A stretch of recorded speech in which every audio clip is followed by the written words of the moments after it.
morning, and welcome to your Stylo News Intelligence Update for February 16th, 2026. Over the next few minutes, we will provide a factual briefing on the pivotal events currently unfolding across South America. Things are developing quickly, so let's get right to it.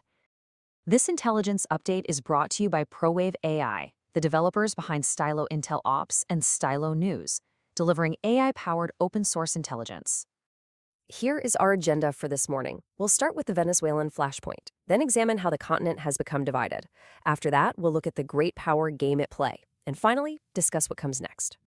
All right, let's begin. The first major point is the Venezuelan flashpoint, an event which has rapidly evolved into a geopolitical crisis affecting the entire region. So here are the key facts. In late January of this year, the United States military conducted a large-scale operation in Venezuela.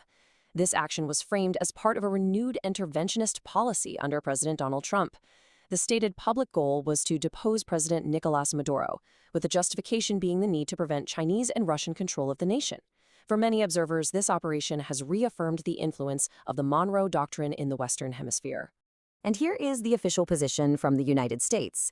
They assert, and I quote, "The intervention is a surgical strike targeting the Maduro regime to restore democracy and security in the hemisphere." You can see the very specific and careful language being used. So that was the event itself. Now let's examine the ripple effects. Our second section covers how this has left a continent divided, sparking significant regional fallout and polarization. And you can see that division very clearly here. On one side, you have nations like Mexico, Brazil, Honduras, and Cuba, all condemning the intervention. On the other, countries such as Colombia, Argentina, Chile, Ecuador, and Peru have either supported the operation or welcomed the resulting change. This sharp split has led to a term being used by leaders in the region, regional balkanization. What does this mean?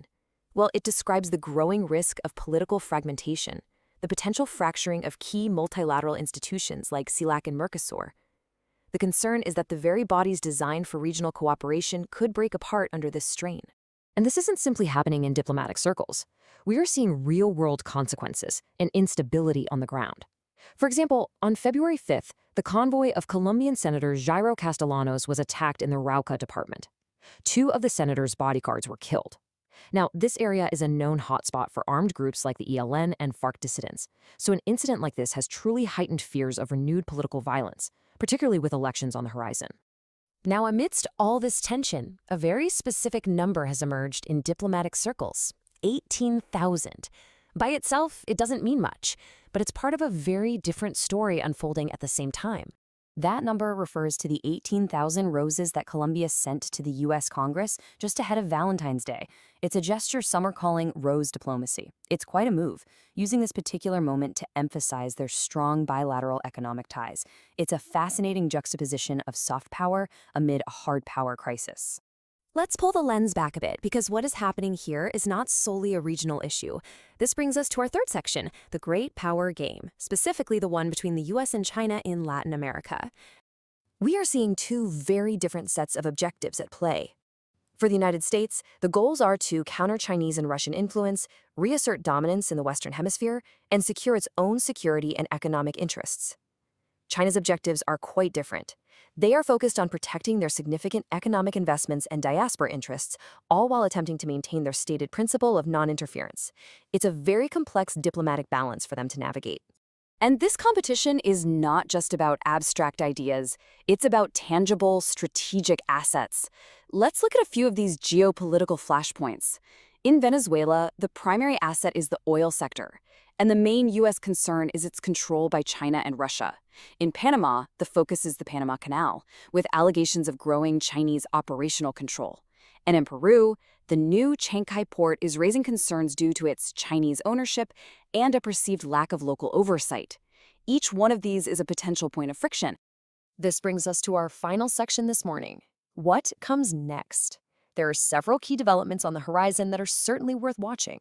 First, later this month, Venezuela's interim president, Delcy Rodriguez, is planning a diplomatic visit to Washington, D.C. Then, on March 7th, President Trump is set to host a summit for Latin American leaders in Florida to counter Chinese influence. And sometime after that March summit, President Trump plans a subsequent visit to Beijing to meet directly with President Xi Jinping. A great deal of high-level diplomacy is packed into the coming weeks. And really, all of these developments lead to one central question for the entire continent. And the question is this: will South America be able to forge its own path toward regional autonomy and stability? Or will it become the next front in a global struggle for influence? Now, this has been a top-line intelligence update on the situation. For a much deeper analysis of these events, we invite you to listen to our full briefing, Venezuela Post-Maduro: What Comes Next for the Region? You can find it on your favorite podcast channel or by simply following the link included with this post. Thank you for joining us for this Stylo News Intelligence Update. To stay ahead of global events, you can subscribe to Stylo News for AI-powered intelligence on demand at www.stylonews.com.